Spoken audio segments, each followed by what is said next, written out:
Okay, it's going to be a little loud right now. So this is a Battery Evo Arctic 15.5 kilowatt hour battery, and it's got a 8,000 watt inverter on it. It's hooked up to a PV cable, which is a 10 gauge, and we got the NEMA plugs, both R and the P. That's the receptacle. Right here allows me to turn around basically and output this generator to my main box, which I've already done. I've already taken it out to the main box right now, and been able to supply my well and all my necessities inside. Everything's been fine. I was able to use the cables over here that came with it to run off my generator. I kind of broken one up a little bit just to make it work. I supplied it with air. It takes us about 3.5 hours. Probably about 4 hours for 20%. I'm going to say 16% off a 6,500 generator. That's about right, number-wise. We got right now the PV cables are supplying all the electricity. I currently have a load. The load right now is 1,840. I'm using all my plugs. You notice I'm using a vacuum. That's why you hear it so loud. And we got also a 8,000 BTU air conditioner running as well, and an industrial fan. And right now we're doing pretty doggone good. Page 2 tells me the output. Well, it just got a little less sunny. It was running about 2,800 a little bit ago on the PV power, which is pretty doggone good. Excellent, in fact. In fact, it'll start climbing up here in a little bit. Not too bad. I ran the PV cables over 100 feet. I brought them up inside here. I've got, these are 450 volts, right, excuse me, 450 watts. And I've got a total of 8 of them in here right now. At 7 in the morning at a 20-degree sun. To be honest with you, I was running a good 10 amps and running 125 volts. So not too bad, not too bad. It seems to be doing good. It's approximately, 2 o'clock this afternoon. And I started this at, I'm going to say about 40%. And it's already reached its 100% level right now. I'm feeling pretty comfortable over the whole situation. Not too bad, actually. And this is my backup, which will feed through this cable right here. I kind of messed up the cable a little bit, but that's okay. But I took this cable here, excuse me, and I created that cable there, and then I turned around and cut it off the end. This is the one that came with my generator. Cut it off the end right there, and that goes inside that little guy over there at 220 if I need to. I've already gone through my main box, and I hooked this thing up into my, what did I hook it into? I think it was the dryer. I put it into the 30 amp on the dryer, so I changed my voltage output to 30 amps and was able to feed everything on that list except for the air conditioner. I didn't even try the air conditioner. The reason I didn't try it because I was running off a 30 amp breaker, so I didn't want to break the breaker. So because those are 40s and 50s, if you notice. So I'm definitely going to be coming over here with the transfer switch eventually.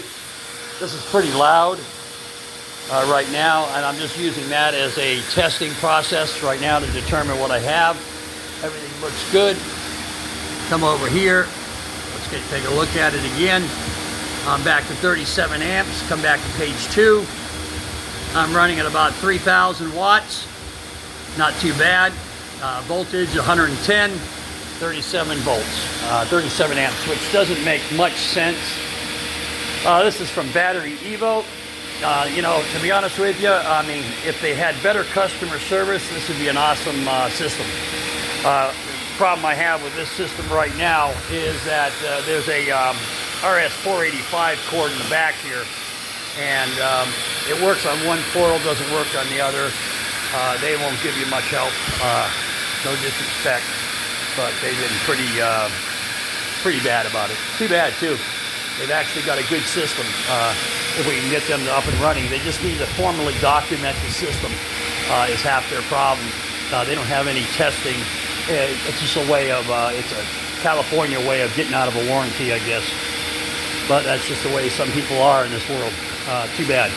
But apart from that, we're up and running. Let me show you some of the controllers here.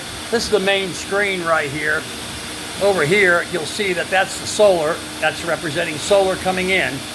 And right now I'm getting 37 amps. That's the battery charge right there. The one on top is the 80.4. 80.4 represents the amount of voltage that system is operating off of. The 97% represents everything that's how far the battery is up. The load's on top. Priority is solar and the inverter mode. And I come over here to page 1. This is just basically the checks and the balances. Tells me the load on each sequence. Tells me what I'm putting out. Tells me my frequency is 80 hertz. 60 hertz, excuse me. Page 2 gives you all your information on your solar input.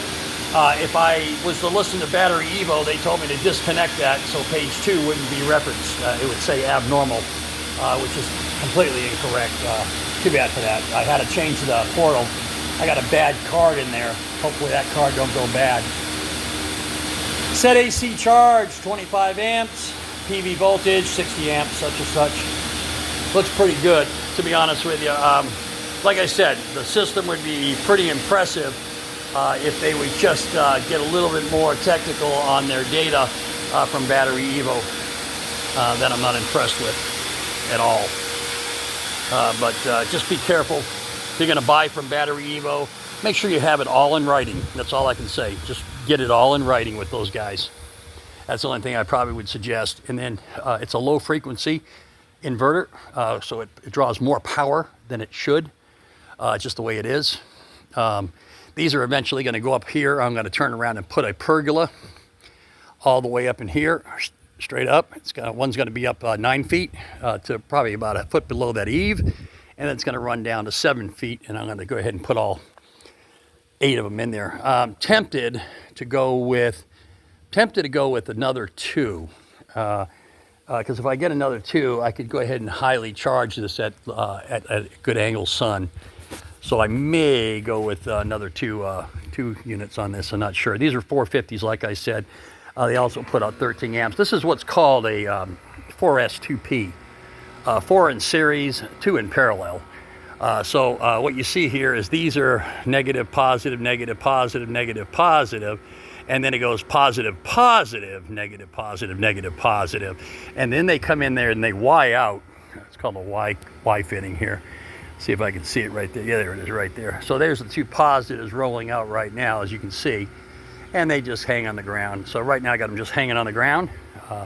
And then we got over here, we got ourselves another Y fitting, which we took from the negative on the other end, right?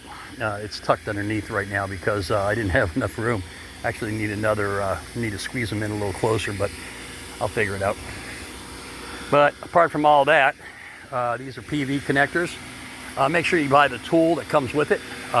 They don't sell you the tool. Also, make sure you check your open voltage right when you get them and your short circuit current by getting a special tool for that, because since they're 13 amps, you need to make sure that you check them right outside the box at a good direct sun, and make sure that you verify that and write down the data. Always write down your data, because now you're going to want to see over time how long they go out, how long it takes. And if you start seeing decay over a certain period of time, then you can start showing that decay, and then that decay will help with the warranty aspect of it. Again, these guys don't do warranties too. No disrespect, but they're from California as well. It's not the California I left. We were pretty smart back then. I don't know, maybe when I left, they all left with me. So anyways, we're sitting here right now. And, oh, by the way, I'm a member of the church over here at Green Pond Baptist. And I have a Christian follower, so Christ believer, conservative, valued person with the values basically of common sense, I figure, you know. Not a big fan of what we got going on in this world, in this country right now, so hopefully we can get that change in November. Not sure my change is what I want, but I need someone that can take care of business. All right, so if you notice, I took this 8,000 BTU and I got it hooked straight up. I hooked it straight up to the battery, and I'm doing that purposely to cool down the inverter because this should not be outside. You'll notice right now my temperature is at 78 degrees, and it's a lot hotter out there right now. And I did my volume checks and all that. Let me show you a little trick on this thing here. If you hold this down, and then you go here, and then you go here, and then you go up one, down, down, up one, here. Okay, so what that does, it allows you to come in here and change the voltage. So if I want to change the voltage, right? I can go in there and change it to 110, 115, etc. Now refrigerators like to run at 118, so manufacturer had it down here. I don't like it. I'm a 120 guy myself, so let's see. So we can also change the hertz, but that's for European model. AC charging amperage. That's when I was charging over here with that directly into here. I didn't really want to struggle with my, I didn't really want to push my amperage on my generator. So I left it at 25 amps. It did pretty good. I'll be honest with you, it did excellent. It charged it up in like 3 to 5 hours, so it depends on how I handle it. PV charge amps. I'm gonna show you what you got there. So you can really rock and roll off some really low amperage. Notice that I got mine set at 60 amps, so you can go all the way up to 80 amps. It says, again, the guys at Battery Evo, they aren't too good about talking good news. I mean, they'll tell you about EEPROMs and convolute it with you, but at the end of the day, I suggested 60 amps, and they said, oh yeah, that's great. So you're on your own pretty much with those guys. All right, so you got UPS. Now, I haven't really figured that one out yet. Uninterrupted power supply, 160, that's AC input range. I don't understand that completely because I'm going to be 160 to 260, which is normal, right? So I don't understand how that works, but anyways, that's where that slips, okay? And then I'm going to go over here to priority solar. You got solar, AC, and AC time control. AC is straight into here, like if I was going to run it off the box or run it off the generator, and that's where I want to make the priority on it, right? And then you got AC time control, which is kind of neat. It's a neat little system Battery Evo came up with, and it suggests that basically what you do with your battery input is you take it during the peak hours when you're spending 22 cents an hour, and then you discharge your battery into a transfer switch, which you don't see here yet. And what that does is it allows you to charge it during the 8 cents an hour during the night. Pretty good idea, if you want my opinion. All right, so save mode, he told me not to use that. So he said, okay, why do you have it on there? He said, well, shouldn't have been on there, he said, because it drops everything down 100 volts.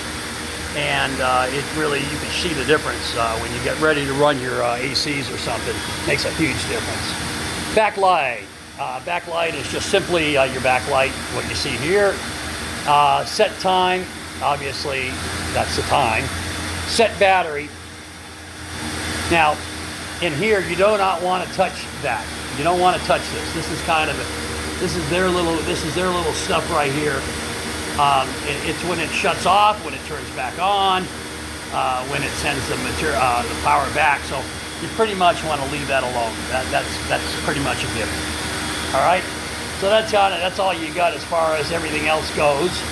And we just got to go back here. We're going to look at we got 38 amps coming in. We got full sun right now. Looks good. I'm pretty impressed. Again, we're running 1840 load. That's a full-size Craftsman vacuum on a industrial fan on one leg and the 8,000 BTU on the other. So in essence, what you're doing is you're running, and that wouldn't run all the time, remember. See, that would, if you had that in the house, out here it's relating to, the heat in the garage, right? So if you had that in your house, it would go on, go off, go on, go off. And that by itself wouldn't really have a major effect. So I've done all my checks. This is what I bought.